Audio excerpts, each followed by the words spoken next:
While the wife was in the ICU, the mistress claimed to be the new mother of the twins, but the DNA result shocked everyone. The steady drizzle that fell over New York City that May afternoon seemed like a grey veil over the skyline, a perfect reflection of the melancholy that had settled in Rebecca Langley's heart. From the vast window of her penthouse in the Upper East Side, the skyscrapers of Wall Street rose like monuments of glass and steel, indifferent to her loneliness. That apartment, which should have been the pinnacle of a fairy tale, had become her gilded cage.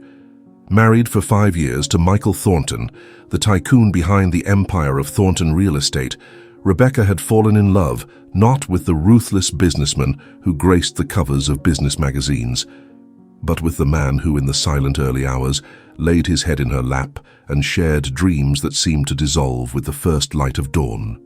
He had enchanted her with the promise of a world where ambition and affection could coexist, a world that now felt like a distant mirage. The sun, however, had long stopped shining on their marriage. A long, cold shadow had cast itself over their home, and that shadow had a name: Vanessa Hartley. Vanessa was the antithesis of Rebecca. While Rebecca possessed a quiet elegance and a serene strength, Vanessa was a storm of calculated charisma and cutting ambition. As the director of new ventures at Thornton Real Estate, she hadn't just become Michael's right hand, but had infiltrated every crevice of his life. Rebecca watched, powerless, as Vanessa's expensive, exotic perfume began to cling to Michael's suits, as her name became a constant in his conversations, and as the late-night meetings stretched on for hours, justified by excuses that grew increasingly transparent and less creative. Michael, when confronted, resorted to the same litany. It was work stress. It was market pressure. And Rebecca, according to him, was paranoid, too sensitive, especially after the pregnancy news arrived. And what news? After years of failed treatments and the painful acceptance that they might never be parents, the test confirmed not 1 but 2 lives on the way. Twins. For a fleeting moment, Rebecca believed this would be the miracle that would salvage their marriage, 2 tiny anchors to keep their ship from sinking entirely. Michael showed a contained satisfaction, almost businesslike. He wanted heirs for his empire, and now he would have them. It was like closing a big deal, another success item on his checklist. The joy, the immense and overwhelming joy, was something Rebecca experienced alone, a solitary and fierce love for the 2 souls growing inside her. The pregnancy, however, turned out to be a battlefield. Diagnosed as extremely high risk, preeclampsia set in aggressively. Her blood pressure fluctuated dangerously, and the lancinating headaches and crushing fatigue became her routine. Confined to the penthouse on doctor's orders, she found herself a prisoner of her own body and Michael's clinical concern. He, ever pragmatic, hired the best nurses and turned one of the suites into a private infirmary, equipped with the latest technology. It was undeniable care, but the kind devoted to a valuable, fragile asset, not the tender affection of a loving husband. Vanessa's presence, far from diminishing, became even more invasive. She started visiting Rebecca under the pretext of bringing documents for Michael to sign or updating him on urgent projects. Her high heels echoed on the marble floor like a sinister countdown. She looked at Rebecca's swollen body, her pale face with an expression of false compassion that barely masked contempt. "Poor thing, Becca," Vanessa had said the week before, her blue eyes scanning her up and down. "This pregnancy is taking a toll on you. But don't worry, Michael and I are holding down the fort at the company. You just need to focus on resting and bringing those babies into the world." The implicit message hung in the air like invisible poison. Concentrate on being the incubator. Your role is almost over. Rebecca tried more than once to show Michael the messages she glimpsed on his phone, Vanessa's calls at absurd hours, the intimacy that overflowed from the professional. He silenced her with a tired sigh, an exasperated patience that hurt more than any shout. "Rebecca, for God's sake, you're not well. Vanessa is essential right now for the company. All this stress is bad for the babies." He used the children, her children, as a shield for his betrayal. The certainty hit her like a punch to the gut, leaving her breathless. She was irredeemably alone. That night, the feeling of abandonment was more palpable than ever. A sharp pain like a knife twisting in her abdomen stole her breath. It was different from anything she'd felt before. She clutched the kitchen counter, knuckles white, breath caught in her throat. 7 months. It was too early. Panic made her heart race, a disjointed beat of pure terror. She looked at her reflection in the dark glass of the window overlooking the balcony, seeing a frightened woman, a pale ghost in her own home. Another contraction hit her, stronger, longer. A low moan escaped her lips. Her hand sought, trembling, the small emergency button the nurse had insisted she keep with her. Her disobedient fingers fumbled in the robe pocket, while the city lights outside began to dance and blur before her eyes. Finally, she pressed the button. As a discreet alarm sounded somewhere in the apartment, she heard the unmistakable sound of the private elevator door opening. It wasn't the nurse. It was Michael. And with him, Vanessa's crystalline, presumptuous laugh. They didn't expect her there in the dim light of the living room. "Seriously, Mike, you worry too much," Vanessa was saying, her voice laced with mocking amusement. "She's probably been asleep for hours. That's all she does all day, right?" Michael murmured something in response, some excuse, but his words were lost as Rebecca's vision blurred completely. The pain was a fire consuming her from the inside out. She slid down the wall, hands splayed over her belly, a silent prayer forming in her mind. "Not yet. Please, not yet. Let me be strong for them. Let me save them." The last thing she saw before the world plunged into darkness was Michael's face, his expression of boredom slowly turning to shock, and behind him Vanessa's face, her victorious smile faltering for a single, imperceptible second before being replaced by a perfectly calculated mask of concern. The storm outside continued to batter the city, but inside Rebecca, a much more violent and terrifying one had just begun. The blinding white of the operating room at Mount Sinai Hospital was almost aggressive, a sterile and cold environment that contrasted violently with the chaos unfolding. Machines beeped in a frantic, irregular chorus, the soundtrack of an impending crisis. Rebecca floated in a painful limbo between consciousness and oblivion, where each moment of lucidity was a new wave of agony and paralyzing fear. Faces moved above her, blurred, like figures in a fever dream. Nurses with tense expressions, Dr. Harlan, her obstetrician, with his brow furrowed in deep concentration, and farther away near the door, Michael. He was the picture of helplessness, a dethroned king whose fortune and power were useless against the biological rebellion happening in his wife's body. And beside him, like a sleek, venomous shadow, was Vanessa. She hadn't budged. She played the role of the supportive partner with theatrical perfection, her hand possessively on Michael's arm, her voice a constant soothing murmur that, even from a distance, grated on Rebecca's exposed nerves. "Severe preeclampsia evolving into HELP syndrome." Dr. Harlan's voice was sharp, cutting through the fog of pain enveloping Rebecca. He was speaking to Michael, but his experienced eyes didn't stop monitoring every change in his patient. "Her liver enzymes are dangerously high, platelet count is in freefall. We're losing Rebecca, Michael. The babies are in acute fetal distress. We need to do an emergency C-section now. It's their only chance. It's her only chance." Rebecca, in her long hours of solitary research, had read about that syndrome. Hemolysis, elevated liver enzymes, low platelet count. A lethal complication. She knew what it meant. Her body was shutting down, attacking itself in a desperate attempt to survive the pregnancy. Michael, pale as a ghost, could only nod. He looked like a lost boy, confronted with a problem his money couldn't solve and his orders couldn't intimidate. "Do it," he said, his voice choked, almost a whisper. "Do whatever it takes."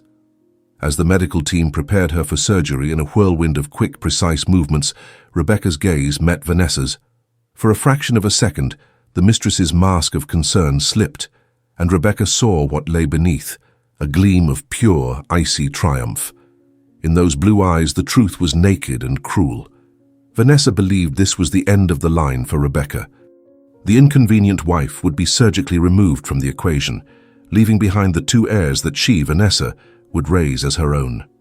A nurse began pushing the gurney toward the operating theater. As they passed Michael, he extended his hand, hesitating over Rebecca's as if unsure if he still had the right to touch her. "Becca," he began, his voice laden with guilt she was too weak to decipher. But Vanessa squeezed his arm harder, pulling him back. "Let them work, darling," she whispered, her voice a sweet poison. "We can't get in the way. We have to be strong for the kids. For the kids." The way she said it, as if they were already her property, was a dart that pierced Rebecca's heart. The operating room was a theater of steel and tension. Rebecca felt the sting of the anesthesia, the icy numbness rising up her legs, but it couldn't reach the terror freezing her veins. She fought to stay awake, to cling to a thread of consciousness. She needed to see them. She needed to know they were safe. "Initiating the procedure," announced Dr. Harlan. Rebecca fixed her gaze on the distorted reflection of a metal light fixture above her, a blurry view of the life and death drama unfolding. She felt a tug, a deep and strange pressure, and then a cry. A thin, high-pitched wail that tore through the clinical silence of the room. "It's a boy," announced a nurse. "Born at 11:18 p.m. Weight 3 pounds 1 ounce. A boy. Her son." Hot tears streamed from the corners of her eyes, contrasting with her cold skin. A wave of love so overwhelming it almost made her forget the pain. A minute later, another cry, a bit weaker but equally determined, joined the first. "A girl," said Dr. Harlan, his voice tense. 11:19 p.m. 3 pounds even. They're small, but they're fighters. Get them both to the NICU now." Her children. They were here. They were real. But as relief flooded her, her body betrayed her completely. The steady beep of the heart monitor beside her turned into a shrill, continuous alarm. "She's coding," someone shouted. "Massive hemorrhage. I need 4 more units of O-negative stat," ordered Dr. Harlan, as Rebecca's world dissolved into a deep grey. Her last conscious thought wasn't about Michael nor her own fear. It was about her babies, 2 little fighters, born into a world where a viper waited to claim them. Outside, in the antiseptic hallway, Michael paced like a caged animal. Vanessa, on the other hand, sat in one of the waiting room chairs perfectly composed, replying to messages on her phone. A nurse emerged from the operating suite, her face weary. "Mr. Thornton, your children are in the NICU. They're stable for now. They're preemies, but they're strong." Michael's shoulders sagged in relief. "And my wife? What about Rebecca?" The nurse's expression tightened. "Dr. Harlan is still with her. She lost a lot of blood. They're doing everything they can. The situation is critical." As soon as the nurse walked away, Vanessa stood and slid to Michael's side, wrapping her arms around him. "Oh, my love, did you hear? The kids are strong. You have a son and a daughter. You did it." She framed the situation as his victory, a personal conquest. Michael, numb from shock and a growing horror at his own neglect, let himself be consoled. "She might die, V," he stammered. Vanessa soothed him, her lips dangerously close to his ear. "Rebecca's a fighter. But whatever happens, you won't be alone. We won't be alone. We'll raise these kids together. They'll have a mother, I promise." Her words were a poisoned balm, perfectly comforting, perfectly calculated. And as she hugged him, she glanced over his shoulder toward the operating room, and a tiny, almost imperceptible smile curved her lips. She was playing a long game, one of patience and cruelty, and she felt she was moments away from checkmate. In the theater of horrors she had built herself, the final act was about to begin. In the days that followed, Rebecca remained a spectre in the intensive care unit, a body suspended between life and death, anchored to the world of the living by a complex web of tubes and wires. She was in an induced coma, a desperate measure to give her battered body a chance to recover from the hemorrhage and multi-organ failure. While she waged this silent, invisible war a few floors away, in the low-light sanctuary of the NICU, her children, whom she had barely glimpsed, waged their own battles. Inside their incubators, the tiny miracles of resilience who still had no names fought for every breath. And in the frightening vacuum left by Rebecca's absence, Vanessa flourished. She installed herself in the hospital and in Michael's life with the ruthless efficiency of poison ivy, occupying every space, suffocating every memory. It was she who stayed by Michael's side, her hand always on his arm, a constant and possessive presence that isolated him in his own bubble of pain and guilt. It was she who talked to the doctors, absorbing the technical jargon with sharp intelligence, then translating the information for Michael in a way that always, subtly, emphasized Rebecca's terminal fragility and her own indispensable strength. It was she who intercepted calls from Rebecca's family, offering vague, reassuring updates that, in practice, kept them at bay. "The doctors are asking for absolute rest and no visitors," she said on the phone, her voice overflowing with false compassion that bordered on obscene. "It's best to let the team do their work. Michael's devastated, of course, but I'm here, making sure everything goes smoothly." Her masterpiece of performance, however, took place in the NICU observation room. Michael, consumed by a paralyzing cocktail of guilt, fear, and an emerging strange pride, spent hours there, palms pressed against the thick glass, watching his impossibly small children. Vanessa stood beside him, her head on his shoulder, mimicking his posture of adoration. "They're perfect, Mike," she whispered. "The girl has the shape of your eyes, I swear, and the boy has your chin, so determined." She wove a narrative, stitching herself into the fabric of those children's existence. She began referring to them as our babies in conversations with others. She created a group chat with her social circle, sending blurry photos she took of the incubators with captions like, "Meeting the new loves of my life," and "My world turned upside down." She busied herself with practical matters with frantic energy, a whirlwind of decisions that made Michael's inertia, paralyzed by anticipatory grief, seem even more pathetic. She hired a renowned interior designer, famous for outfitting celebrity homes, to completely redo the nursery in the penthouse. "That woodland theme Rebecca picked was so bland, darling," she told Michael one night in the hospital cafeteria, dismissing months of Rebecca's loving planning with a wave.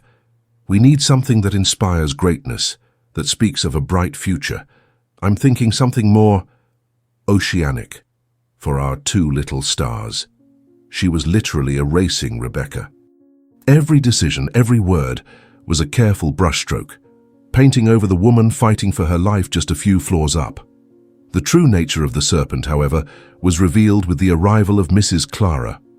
Rebecca's mother, a woman of grit, with a backbone forged by life's hardships and eyes that saw through any facade, wasn't the type to settle for vague excuses over the phone. As soon as she learned the gravity of the situation, she caught the first flight from rural Ohio to New York, a silent storm of fury and fear. She marched through the hospital's luxurious corridors and found Vanessa in the ICU hallway, instructing a nurse on Michael's coffee preferences, as if she owned the place. "Who are you?" Mrs. Clara's voice wasn't loud, but loaded with authority that made Vanessa turn sharply. The mistress's rehearsed mask of concern faltered. "I'm Vanessa Hartley, a very close family friend." Mrs. Clara took a step forward, her gaze fixed and piercing. "I know exactly who you are. You're the other woman. What are you doing here, in the place that should be mine, by my daughter's side?" Vanessa's arrogance returned, icy. "I'm supporting Michael in this terrible time, which is more than I can say for the family that's only showing up now." The bait was thrown, but Mrs. Clara didn't bite. "We were told to stay away." "By you, I imagine," she retorted, brushing past her lightly. "I've come to see my daughter." The confrontation that followed was a brutal, cold war. Over the next 2 days, the hospital became a battlefield. Mrs. Clara didn't leave Rebecca's bedside, holding her daughter's limp hand, whispering childhood stories, singing lullabies, and promising in a low voice to protect her grandchildren. Vanessa, in turn, controlled the flow of information to Michael, painting Mrs. Clara as a simple, out-of-control woman whose presence agitated the environment and disturbed the delicate balance. The tension peaked outside the NICU. Mrs. Clara had just spent an hour with her face pressed to the glass, her heart overflowing with love so intense it hurt. As she left, she saw Vanessa talking to one of the younger nurses, handing her a thick white envelope. "This is just a little thank you for your dedication," Vanessa was saying, her voice honeyed. "Michael and I are so grateful for the special attention you're giving our little ones. We know we can count on you to keep us updated on everything, firsthand." It looked like a generous tip, but Mrs. Clara saw the truth. It was a bribe. Vanessa was buying loyalty, ensuring she, not the family, was the primary contact, the authority figure, the mother. Mrs. Clara waited for Vanessa to walk away with her victorious stride before approaching the nurse. "Excuse me, dear," she said, her voice soft but firm. "I'm Clara, Rebecca's mother." The nurse, named Sarah, looked startled, stuffing the envelope into her uniform pocket. "Oh, yes, ma'am. Nice to meet you." Mrs. Clara looked deep into the young woman's eyes. "The mother of those 2 children is my daughter, who's lying in an ICU bed fighting for her life. Not that woman. No matter what she tells you, no matter what she pays you, the mother is Rebecca. Never forget that." The nurse stammered, "But Miss Hartley has been so present, and Mr. Thornton delegated." Mrs. Clara interrupted, her voice still low but now sharp. "He's blinded by pain and being manipulated. I only ask one thing. Remember who's in that bed. She's fighting for them. Don't let that woman erase her from the story." Mrs. Clara walked away, leaving the nurse with a confused, guilty expression. She had planted a seed of doubt, a small act of rebellion in the kingdom Vanessa was building. But as she returned to Rebecca's silent room, a terrible feeling of impotence washed over her. Vanessa wasn't just planning a future without her daughter, she was actively building it, brick by brick, over Rebecca's inert body. And Mrs. Clara feared, with a certainty that chilled her soul, that a seed of doubt wouldn't be weapon enough to stop that woman. She would need a miracle, or an order from Rebecca herself. On the 5th day, against all odds, and to the astonishment of the medical team, the improbable happened. Rebecca began to wake. It wasn't a sudden return, but a slow, agonizing emergence from the depths of the coma. The first sensation was the fire in her throat, a remnant of the breathing tube removed hours earlier, a sign she was starting to breathe on her own. The second was an overwhelming weakness, as if her bones had turned to dust. But then her eyes opened, and they were lucid. Mrs. Clara, dozing in an uncomfortable armchair beside the bed, woke at the slightest movement of her daughter's fingers. "Becca? Honey?" Mrs. Clara's voice was a hoarse whisper of disbelief and hope. She jumped up, eyes wide. "Oh my God, you're awake. You've come back to me." Tears of pure relief streamed down Mrs. Clara's face as she squeezed her daughter's hand with reverent gentleness. A doctor was called, and a wave of cautious optimism filled the room. Vitals were checked, questions asked. Rebecca's responses were weak, her voice a nearly inaudible thread, but she was there, present, aware. The doctors called it a remarkable turnaround, proof of the strength still residing in that battered body. For a few precious hours, hope, a fragile and luminous thing, hung in the sterile air of the ICU. Michael was summoned and rushed into the room, his face a mask of relief and anguish. He looked at Rebecca, really looked at her for the first time in months, and didn't see the paranoid wife or the hormonal woman accusing him. He saw the woman he had once loved, devastated but miraculously, impossibly, still there. "Becca," he whispered, his voice choked. "Forgive me." She just stared at him, her gaze heavy with pain and forgiveness she was too weak to verbalize. Anger was a luxury her body could no longer afford. But his presence, and the shadow of Vanessa she felt even without seeing her, ignited a flame of urgency in her chest. She couldn't die. She couldn't leave them. Recovery, however, was a steep and treacherous mountain. In the days that followed, Rebecca oscillated, with moments of clarity followed by fevers and complications. In one of those moments of lucidity, with only her mother in the room, she gathered what little strength she had. With a trembling gesture, she beckoned Mrs. Clara closer. "Mom," she murmured, each word a monumental effort. "The babies, have you seen them?" Mrs. Clara's voice broke. "I have, my girl. They're beautiful, a boy and a girl. They're perfect." A ghostly smile touched Rebecca's lips. "Jacob and Grace." She had chosen the names months earlier, in secret. She took a deep breath, gathering her last strength. "You have to promise me. Anything, my love. Anything," whispered Mrs. Clara, leaning until her face nearly touched her daughter's. Rebecca began, her eyes turning to the door, where she knew Vanessa's shadow lurked. "She'll erase me. She'll take everything. She wants my children." Rebecca's breathing faltered for a moment. "I don't trust her, Mum. Never have. Once, I heard her talking. Something about ensuring the lineage. About purity. I thought it was my madness, but the way she looked at my belly..." Rebecca lost herself in the memory of that cold, calculating gaze she had tried to ignore. "What do you want me to do, honey? Tell me." Mrs. Clara's voice was firm, a rock amid the storm of tears burning her eyes. "Protect them," whispered Rebecca, her hand gripping her mother's with surprising force. Prove they're mine. Don't let her lie." Mrs. Clara was confused. "But of course they're yours, Becca. Why this?" "Instinct." Rebecca's voice was a breath. "She's a viper. She's capable of anything. She planned this, that I wouldn't make it out of here. Don't let her win."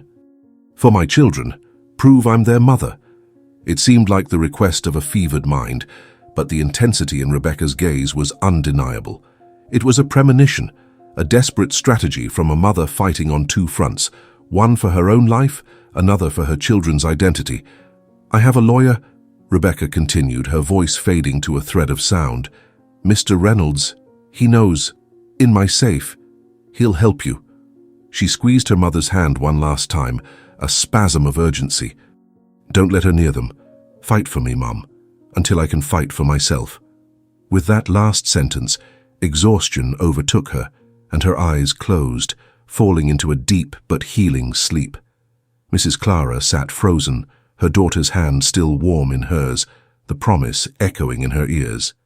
Rebecca's war for life continued, but now a new battle had been declared, a battle for truth. With her heart in pieces from her daughter's fragility, but her soul ablaze from the determination in her eyes, Mrs.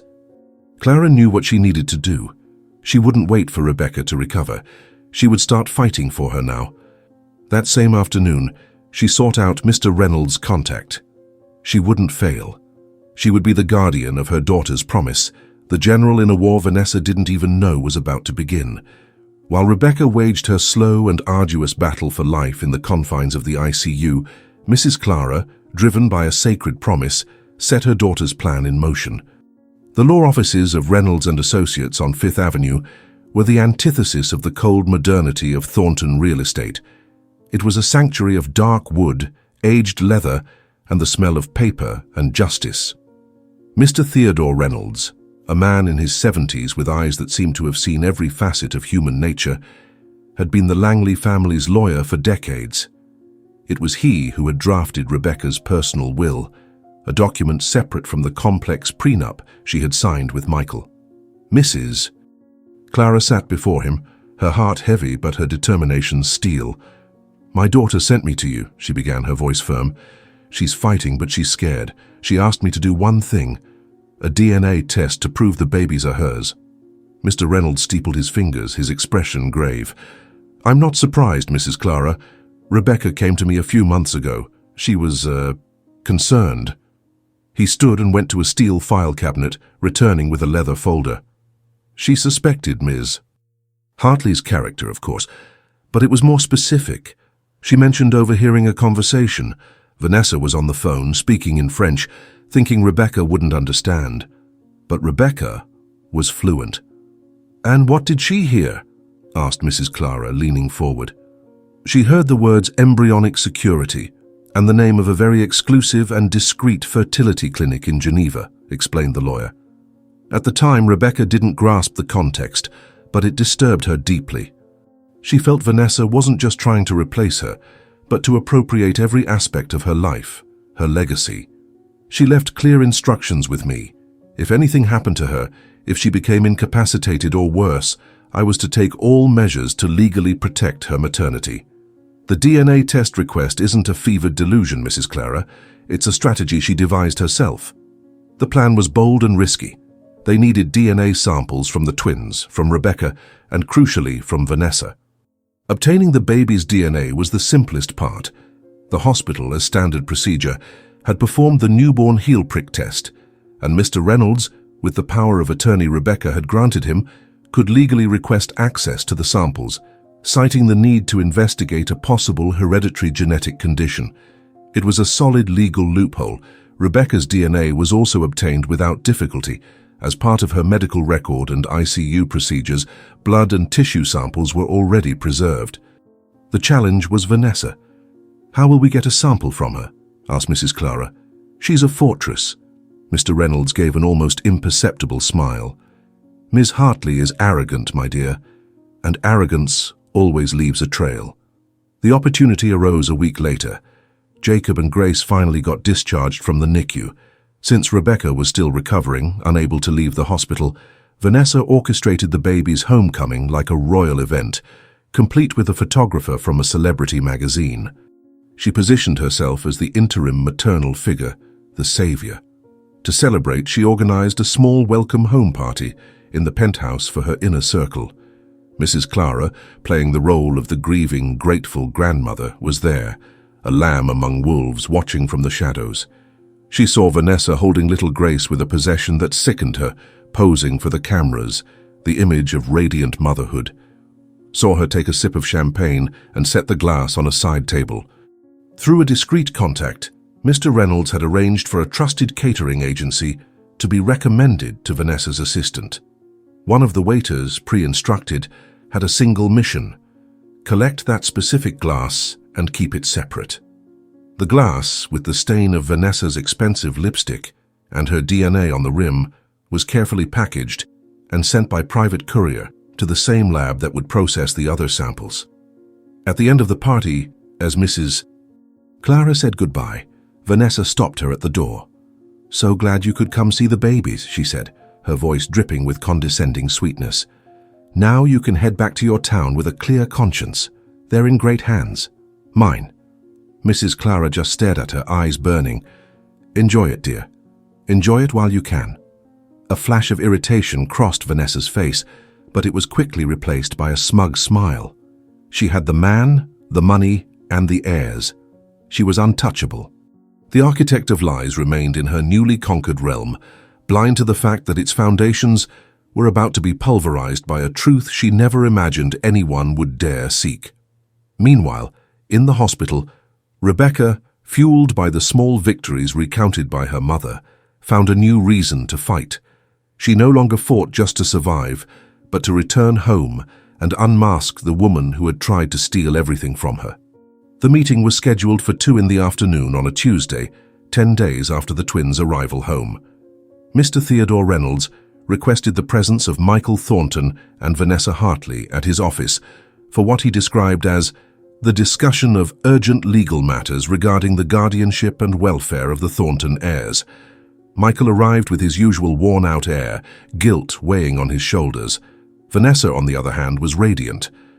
Arm in arm with him, in an immaculate white dress that screamed power and purity, she entered the conference room like a queen inspecting her domain. She assumed it was a formality to officialize her position as the children's legal guardian, one last bureaucratic detail before her new life could finally begin. Mr. Reynolds sat at the head of the long mahogany table with 3 identical leather folders before him. His demeanor was impeccably professional, but there was a glint in his eyes, the look of an experienced hunter about to spring the trap. "Thank you for coming," began Mr. Reynolds, his voice calm and measured. "As the legal representative of Rebecca Langley's interests, who is fortunately recovering well and will soon be discharged, I was instructed by her to clarify some crucial points for the future of her children, Jacob and Grace." The mention of Rebecca's recovery made Vanessa stiffen subtly. "Mr. Reynolds, with all due respect, I think the situation is clear," she interjected, her voice smooth but controlling. "Michael is the father, and I, as his partner and the one who's been handling everything, will be the maternal figure. Our lawyers can handle the paperwork." "Clarity is exactly what we're seeking, Ms. Hartley," replied the lawyer, unruffled. He opened the first folder. "First, for all legal records, we have here the paternity confirmation requested by Rebecca. This document from Biogen Labs confirms, with 99.9999% probability, that you, Michael Thornton, are the biological father." He slid the paper to Michael, who merely nodded, weary. Vanessa smiled, triumphant. "Great. The first step was solidified. However," continued Mr. Reynolds, "Rebecca's directive was quite specific. born from a concern she shared with me months earlier. She insisted on a full DNA profile of the children being established, including maternity. Vanessa's smile faltered. Maternity? Why would that be necessary? It's obvious Rebecca is the mother. This is a waste of time and money. Rebecca believes in the power of incontestable proof, said Mr. Reynolds, opening the second folder. This is the second report. It compares Jacob and Grace's DNA with a sample from Rebecca. As expected, it confirms she is, in fact, the biological mother. Michael looked at the paper, confused. Mr. Reynolds, I don't understand the purpose of this. Rebecca's alive, she'll come home. Why all this distrust? It's not distrust, Mr. Thornton, said the lawyer, and his voice lowered, taking on a sterner tone. It's protection. Rebecca feared that in her absence, even temporary, a false narrative could be created. She feared the woman who systematically tried to erase her from her life might also try to erase her from her children's lives. Vanessa laughed, a short, sharp, ugly sound. This is madness. It's the paranoia of a woman weakened by illness. I would never do that. I'm their mother now in every way that matters. I'm the one raising them, loving them. Are you? Asked Mr. Reynolds softly, picking up the third and final folder. Rebecca's concerns were specific, Miss Hartley.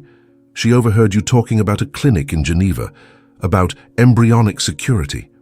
She had the chilling thought that you might one day try to claim the embryos were yours from the start, a lie that, with her incapacitated, could become a convenient truth. This is slander, hissed Vanessa, standing. It's a low, desperate attack. It's not slander if the goal is to protect the truth, said Mr. Reynolds. He opened the last folder. As a final precautionary measure to eliminate any future confusion about your role, we did one last comparison. We tested your DNA, Ms. Hartley, against the twins. He held up the paper. The color drained from Vanessa's face, the champagne glass, the party, the trap. This report shows with absolute certainty that you have no biological relation to them. He placed the paper on the table. The three documents were there, a trinity of truths. Michael finally lifted his eyes, his mind processing the implications. The paranoia he had dismissed, the pleas he had ignored, the talk about the clinic, the possessive way Vanessa had acted. It all merged into one horrifying image. He turned his head and looked at Vanessa. He didn't see the strong partner.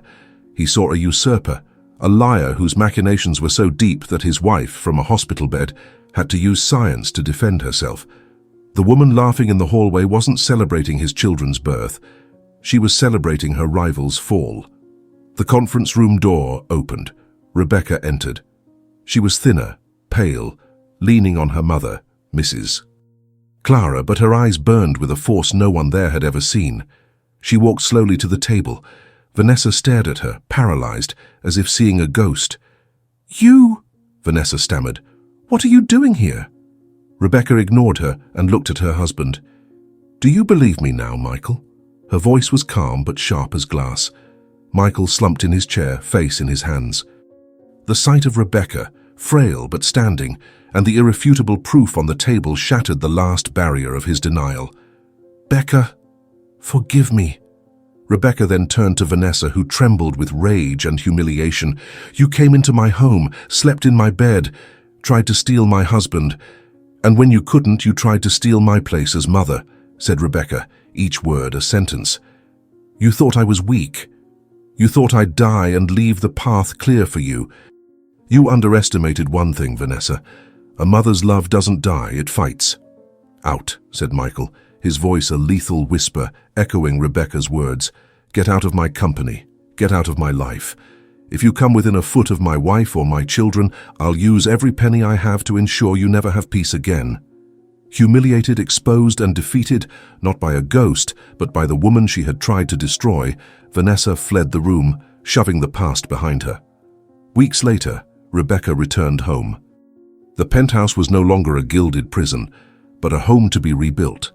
The oceanic nursery was dismantled, and with Mrs. Clara's help, transformed into a nest of love and warmth, with the colors and themes Rebecca had always dreamed of. Michael, a broken and repentant man, did everything to prove his change. He stepped back from the company, dedicating every minute to the children and caring for Rebecca. He knew regaining her trust would be the longest and hardest journey of his life, a debt he might never fully pay. Rebecca, in turn, found in her children, Jacob and Grace, and in her own resilience, a strength she didn't know she possessed.